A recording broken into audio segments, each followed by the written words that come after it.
दोस्तों, अगर आप भी इंग्लैंड के खिलाफ पहले वनडे मैच में भारत की जीत से खुश हो तो वीडियो को जरूर लाइक कीजिएगा। आज के वीडियो का लाइक टारगेट हमने रखा है मात्र 200 लाइक्स का, तो एक लाइक किए बिना आप भी कहीं मत जाइएगा। बने रहिए हमारे साथ भारत और इंग्लैंड के बीच पहला वनडे मैच देखने के लिए। तो चलिए अब आपका ज्यादा समय न लेते हुए सीधे आपको ले चलते हैं मैच की ओर। भारत और इंग्लैंड के बीच खेली जा रही वनडे सीरीज का पहला मुकाबला काफी रोमांचक रहा। इस मैच में इंग्लैंड के कप्तान जोस बटलर ने टॉस जीतकर पहले बल्लेबाजी करने का फैसला किया, लेकिन शायद उन्हें अंदाजा नहीं था कि भारतीय गेंदबाज उनकी टीम को 250 रनों तक भी नहीं पहुंचने देंगे। इंग्लैंड की पूरी टीम 247 रनों पर ही ढेर हो गई और भारतीय गेंदबाजों ने शानदार प्रदर्शन किया। इस मैच में हर्षित राणा और रविंद्र जडेजा भारतीय गेंदबाजी के हीरो रहे। आइए पहले जानते हैं इस मुकाबले में इंग्लैंड की पारी का पूरा हाल। इंग्लैंड के सलामी बल्लेबाज फील सॉल्ट और बेन डकेट ने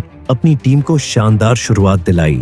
दोनों ने आक्रामक बल्लेबाजी करते हुए पहले 9 ओवरों में ही 75 रन जोड़ दिए। भारतीय गेंदबाज इस साझेदारी को तोड़ने के लिए संघर्ष कर रहे थे, लेकिन तभी श्रेयस अय्यर के शानदार थ्रो पर फील सॉल्ट रन आउट हो गए। फील सॉल्ट इस मैच में बेहतरीन लय में दिखे। उन्होंने मात्र 26 गेंदों में 43 रन बना दिए, जिसमें 5 चौके और 3 छक्के शामिल थे। लेकिन जैसे ही वह रन आउट हुए, इंग्लैंड की बल्लेबाजी लड़खड़ा गई। ये भारत के लिए एक बड़ा विकेट था, क्योंकि सॉल्ट तेजी से रन बना रहे थे और अगर वे क्रीज पर कुछ और देर टिक जाते तो इंग्लैंड का स्कोर और भी बड़ा हो सकता था। फिल सॉल्ट के आउट होने के बाद अनुभवी बल्लेबाज जो रूट क्रीज पर आए। जो रूट और बेन डकेट की जोड़ी को इंग्लैंड के लिए लंबी साझेदारी करनी थी, लेकिन हर्षित राणा ने 10वें ओवर की तीसरी गेंद पर बेन डकेट को आउट कर दिया।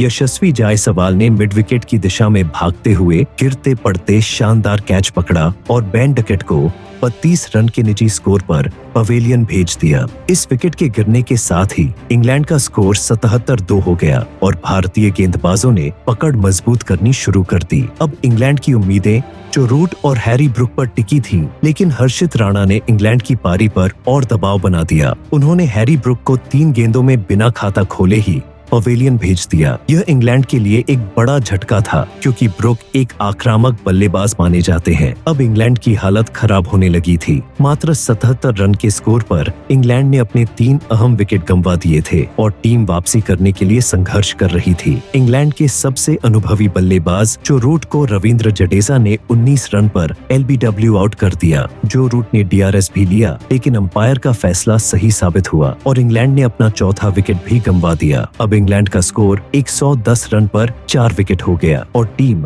बैकफुट पर चली गई। भारतीय गेंदबाजों ने इस समय इंग्लैंड की बल्लेबाजी पर पूरी तरह से शिकंजा कस लिया था। इंग्लैंड के कप्तान जोस बटलर ने टीम को उबारने की पूरी कोशिश की। उन्होंने 57 गेंदों में 52 रन बनाए, जिसमें 4 चौके शामिल थे। वहीं जैकब बैथल ने भी 51 रनों की शानदार पारी खेली। इन दोनों बल्लेबाजों की साझेदारी की वजह से इंग्लैंड 200 के पार पहुंचने में सफल रहा, लेकिन जैसे ही जैकब बैथल आउट हुए, इंग्लैंड की टीम फिर से बिखर गई। इंग्लैंड की टीम को जहां उनके टॉप ऑर्डर बल्लेबाजों से ज्यादा उम्मीदें थीं, वहीं निचले क्रम के बल्लेबाजों से भी टीम को कुछ महत्वपूर्ण योगदान की दरकार थी। लेकिन भारतीय गेंदबाजों की कसी हुई गेंदबाजी के सामने इंग्लैंड के निचले क्रम के बल्लेबाज ज्यादा देर तक टिक नहीं सके। ब्रायडन कार्स सिर्फ रन बनाकर आउट हो गए, जबकि आदिल रशीद ने कुछ देर रुकने की कोशिश की, लेकिन वह भी 8 रन से आगे नहीं बढ़ पाए। हालांकि तेज गेंदबाज जोफ्रा आर्चर ने थोड़ा संघर्ष जरूर किया और 21 रनों की पारी खेली, लेकिन इंग्लैंड की टीम को इससे ज्यादा फायदा नहीं मिल सका। भारत के गेंदबाजों ने लगातार दबाव बनाए रखा, जिससे इंग्लैंड की पूरी टीम 50 ओवर भी पूरे नहीं खेल पाई और महज 248 रनों पर ऑल आउट हो गई। एक समय ऐसा लग रहा था कि इंग्लैंड 275 से 300 के बीच का स्कोर बना सकती है, लेकिन भारतीय गेंदबाजों ने बीच के ओवरों में विकेट निकालकर इंग्लैंड की पारी को समेटने का काम किया। इस मुकाबले में भारतीय गेंदबाजों ने शानदार खेल दिखाया और इंग्लैंड के बल्लेबाजों को खुलकर खेलने का ज्यादा मौका नहीं दिया। सबसे बेहतरीन प्रदर्शन हर्षित राणा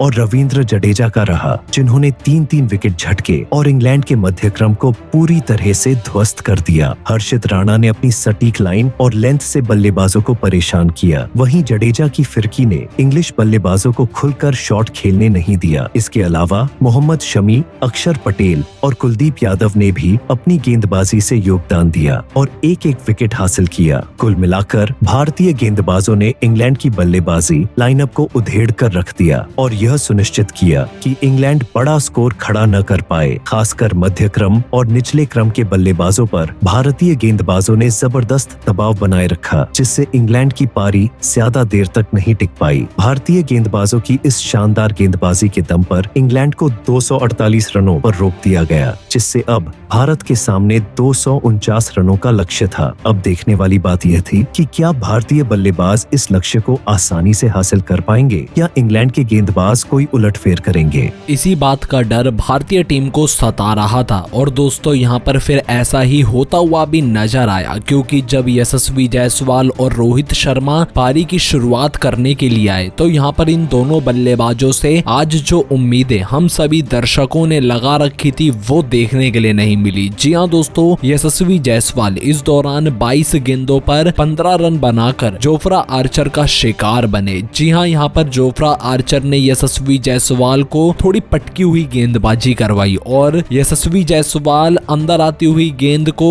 थोड़ा डिफेंसिव खेलने के लिए चले गए और गेंद बल्ले का बाहरी किनारा लेती हुई सीधा फिल सॉल्ट के हाथों में चली गई, जहां यशस्वी जायसवाल मात्र 15 रन बनाकर अपने पहले ही डेब्यू मुकाबले में आउट हो गए। यशस्वी के आउट हो जाने के बाद फिर तीसरे नंबर पर बल्लेबाजी करने के लिए शुभमन गिल उतरे, जहां दोस्तों रोहित शर्मा और शुभमन गिल भी इस मुकाबले में साझेदारी को आगे बढ़ा नहीं पाए, क्योंकि कप्तान रोहित शर्मा जिनका फॉर्म सालों पहले से खो चुका है वो आज भी अपने फॉर्म से जूझते हुए ही नजर आए और 7 गेंदों में मात्र 2 रन उनके बल्ले से निकले और रोहित शर्मा का विकेट भारतीय टीम के लिए एक सबसे बड़ा झटका रहा। और दोस्तों यहाँ पर जैसे ही रोहित शर्मा आउट हुए तो फिर मैदान पर बल्लेबाजी करने के लिए श्रेयस अय्यर उतर गए, जहां दोस्तों शुभमन गिल और श्रेयस अय्यर ने मिलकर यहाँ भारतीय टीम को 19 रन से ले जाकर सीधा 113 रन पर छोड़ा। इस बीच दोनों बल्लेबाज मिलकर शतकीय साझेदारी भले नहीं कर पाए, लेकिन दोस्तों यहाँ पर श्रेयस अय्यर ने अपनी ताबड़तोड़ बल्लेबाजी से लय दिखाई। उन्होंने 9 चौके और 2 छक्कों की बदौलत मात्र 36 गेंदों में 59 रन ठोक डाले, जिसके चलते भारत की टीम को काफी अच्छी खासी बढ़त मिल चुकी थी। इस बीच श्रेयस अय्यर की वजह से भारतीय टीम इस मुकाबले में थोड़ी मजबूत स्थिति में आ चुकी थी, लेकिन जैकब बैथेल ने श्रेयस अय्यर को LBW बोल्ड आउट कर दिया, जहां श्रेयस अय्यर ने DRS लेने का फैसला किया, लेकिन दोस्तों कोई वहां पर अल्ट्रा एज में शो नहीं हो रहा था कि गेंद उनके बल्ले से लगी है और वो सीधे सीधे 3 स्टंप के सामने पाए गए और श्रेयस अय्यर के रूप में भारतीय टीम ने अपना तीसरा बड़ा विकेट गंवाया। जहां श्रेयस अय्यर जब आउट हुए तो 113 रन इंग्लैंड की टीम के खिलाफ भारत ने जोड़ लिए थे। अब शुभमन गिल दूसरे छोर से भारतीय टीम को लगातार आगे बढ़ाते हुए नजर आ रहे थे, तो उनका साथ निभाते हुए अक्षर पटेल ने भी आज अलग रुख अपनाया। अक्षर पटेल ने शुभमन गिल के साथ मिलकर छक्के चौकों की ऐसी बौछार की कि यहाँ पर इंग्लैंड की टीम सोचने पर मजबूर हो गई कि भारत के बल्लेबाजों को आउट कैसे किया जाए। हालांकि दोस्तों अक्षर पटेल शुभमन गिल के बाद KL राहुल, हार्दिक पांड्या और जडेजा का आना भी बाकी था, जो कि काफी अच्छी बल्लेबाजी करते हैं। और दोस्तों यहाँ पर लेकिन तब तक नौबत ही नहीं पड़ी और शुभमन गिल, अक्षर पटेल की बदौलत भारत की टीम ने इस मैच को अपने नाम कर लिया। तो ऐसे में दोस्तों भारत की शानदार जीत के बारे में अब आप सभी की क्या राय है और आप भारत के बल्लेबाजों को 10 में से कितने नंबर दोगे? अपनी राय हमें कमेंट करके जरूर बताइएगा।